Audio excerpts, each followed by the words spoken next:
Iran के संसद के स्पीकर ने कहा कि ट्रंप झूठ बोल रहे हैं। आईआरजीसी बोला ट्रंप तो एकदम झूठे राष्ट्रपति हैं। ईरान के विदेश मंत्रालय ने खुद आकर कहा कि हमसे कोई बातचीत ही नहीं हुई, दावा खारिज करते हैं। भाई साहब, उसके बाद में ईरान वालों ने पूरी, क्योंकि ईरान के पास देखो, अमेरिका के पास तो दुनिया की मीडिया है जो उसकी सारी कवरेज कर रही है, इनके पास क्या है, इन्होंने अमेरिकी मीडिया को ही अपना बना रखा है। ये ट्विटर का भर भर कर यूज कर रहे हैं। दुनिया भर में जहां जहां एम्बेसी है वहां वहां ये ट्वीट फेंक देते हैं। इनने अपने ट्वीट फेंक दिए और कहा कि देख लो साहब, अमेरिका के क्या हाल हो गए हैं, अमेरिकी सैनिक ही पीछे हट गए, ट्रंप को इसलिए सीज फायर कहना पड़ा। इनने भरपूर आनंद लिए इनके कि ट्रंप जो स्ट्रेट ऑफ हॉर्मुज को कंट्रोल करने की बात कर रहे हैं। क्या कहते हैं, ट्रंप ने कल कुछ ऐसा कह दिया जिसकी वजह से खूब मजाक बनी। उनसे पूछा, सर ये स्ट्रेट ऑफ हॉर्मुज का क्या होगा? इनने कहा कि कंट्रोल करेंगे। सर कौन कंट्रोल करेगा? बोले मैं और अयातुल्ला। अब इनसे पूछा अयातुल्ला कौन? बोले जो भी अयातुल्ला बने, मतलब सुप्रीम लीडर। सुप्रीम लीडर कौन है? खमनेई का बेटा इस समय। तो बोले वो तो पहले ही कंट्रोल कर रहा है, तो आप कहां से घुस रहे हो? लोगों ने इनके भरपूर आनंद लिए। बोले स्ट्रेट ऑफ हॉर्मुज तो खुलवाने की गारंटी ली थी ना आपने, दूसरे ही दिन ये कह दिया था कि अब स्ट्रेट ऑफ हॉर्मुज फ्री है, वहां से निकलो, अमेरिका सुरक्षा करेगा, पीछे हट गए आप। भाई साहब इनके खूब आनंद लिए। ट्रंप का ऑफिशियल बयान है, अयातुल्ला का नाम लिए तो ईरान वालों ने मजा लेना शुरू किया कि डोनाल्ड ट्रंप अब आप बच्चों की स्टीयरिंग पकड़ करके स्ट्रेट ऑफ हॉर्मुज खुलवाओ।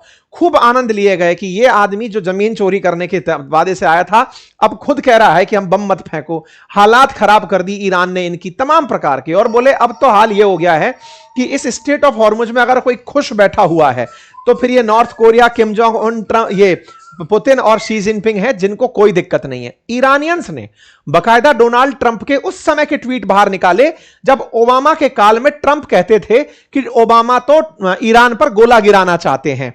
इनकी वो सारी की सारी कटिंग्स बाहर निकाली।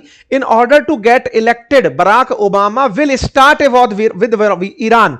Remember that I predicted a long time ago that President Obama will attack Iran because of his inability to negotiate properly, not skilled।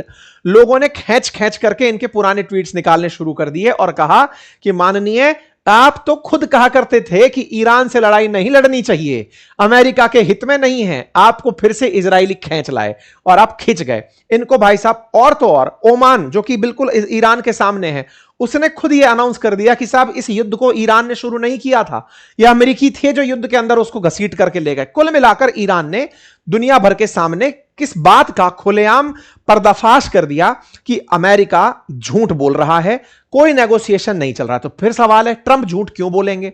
तो सवाल था बाजार को उठाने का। 2 दिन पहले, अब ये बातें बाजार की पर ही कल परसों मैंने एक सेशन किया है जिसमें यह सवाल था कि क्या मंदी आने वाली है।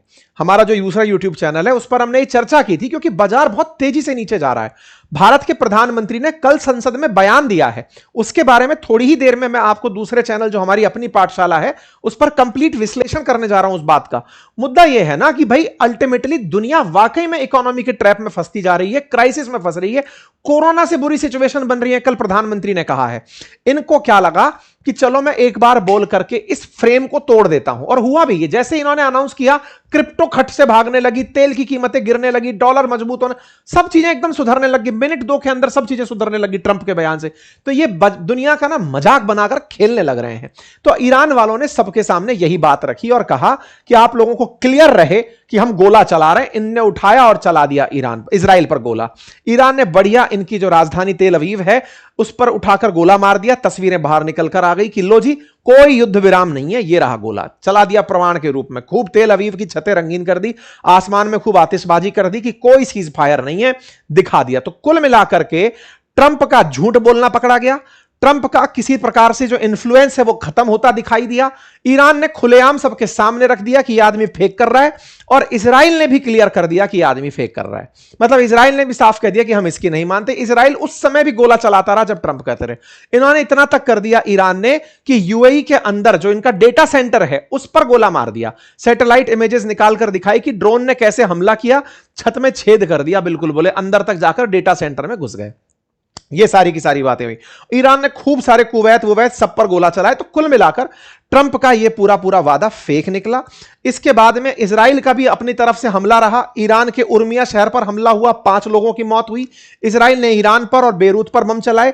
यह सब चलता रहा। इजराइल ने 2 वैज्ञानिकों को भी मार दिया, बताया, जो कि एक इलेक्ट्रिकल इंजीनियरिंग था, जो मतलब ये न्यूक्लियर बॉम्ब वगैरह के नाम पर इन्होंने 2 इंजीनियर्स को इनके यहां पे भी मार दिया। कुल मिलाकर के आईडीएफ ने अपनी उपलब्धि गिनाई कि हमने खुद फोर्सेस का इंटेलिजेंस हेडक्वार्टर मार गिराया, एरियल डिफेंस हेडक्वार्टर मार गिराया। इजराइल इसके अंदर अपने आप को विनर मानता भी है और वो सही भी है। भाई इजराइल की लड़ाई है, इजराइल जीतता चला जा रहा है, अपने हिसाब से उसके मुद्दे पूरे हो रहे हैं, जो दुश्मन थे वो मरते जा रहे हैं। इधर जो बात फंसी है वो अमेरिका की बेइज्जती की फंसी है, बाकी कुछ हो नहीं रहा। कुल मिलाकर ये हुआ।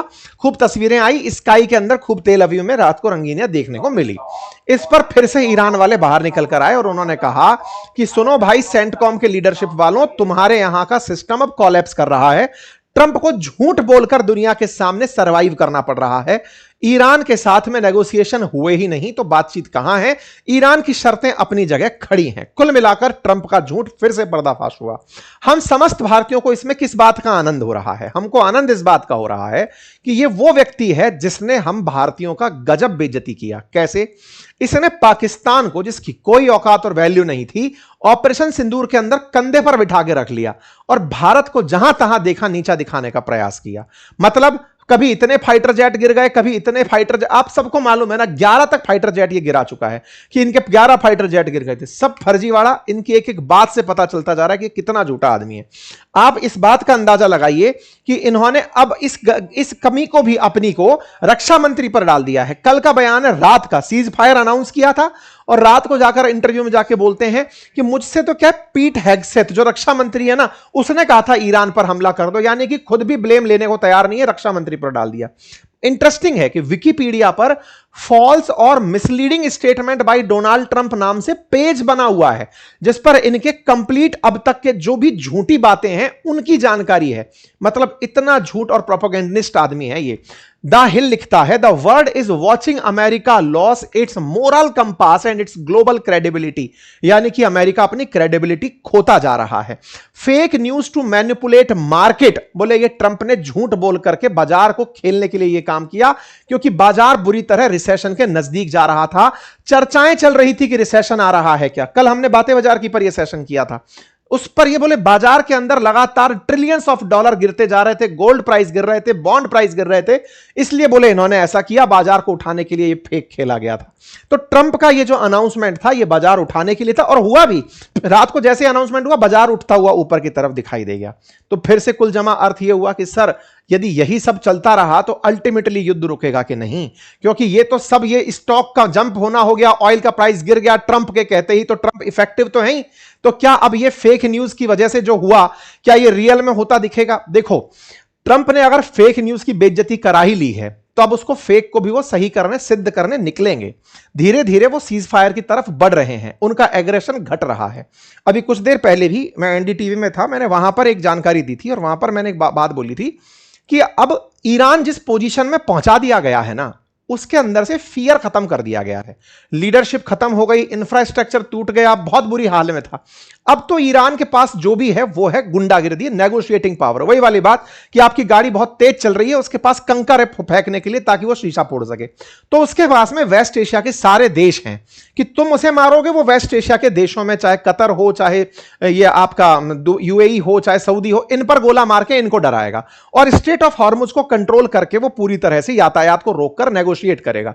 तो ईरान के पास में इस समय बार्गेनिंग पावर आ गई है। जिस तरह से आज तक अमेरिका रशिया का और यूक्रेन का समझौता नहीं करा पाया, ऐसे ही ईरान को अब अपनी शर्तों पर अमेरिका नहीं रुकवा पाएगा।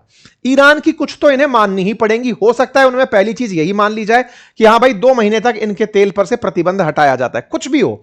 लेकिन अब उसके पास में, क्योंकि उसके पास अब खोने का कुछ बचा नहीं बचा से मतलब क्या है, अर्थव्यवस्था पहले ही गिरी पड़ी थी, रिफाइनरी तुम फोड़ दिए, गैस रिफाइनरी फोड़ दिए, नेता हमारे मार दिए, प्रोटेस्ट हमारे सब खत्म हो गए, अब क्या करें हम बताओ।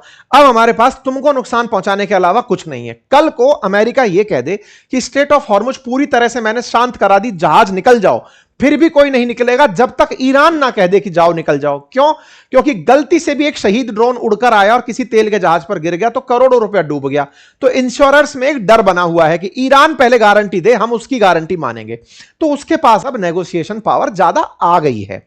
या तो अब इसको ऐसे शांत कराया जाए या फिर कोई बहुत भीषण हमला प्लान किया जाए। भीषण हमले से मतलब है कि अमेरिका और इजराइल मिलकर के ईरान पर कुछ ऐसा प्लान कर दें, जस्ट लाइक न्यूक्लियर बॉम्ब के लिए दोम, कि तुम बेटा अब उठने की भी ना सोच सको। अब पूरा सब साफ सफाया कर दिया, अब जाकर के स्टेट ऑफ हॉर्मुज खाली होगा। अदरवाइज यहां पर कॉम्प्रोमाइज ही करना पड़ेगा अमेरिका को और इजराइल को ईरान के साथ बैठ करके। बाकी आप लोग इस विषय पर क्या सोचते हैं, अपनी राय जरूर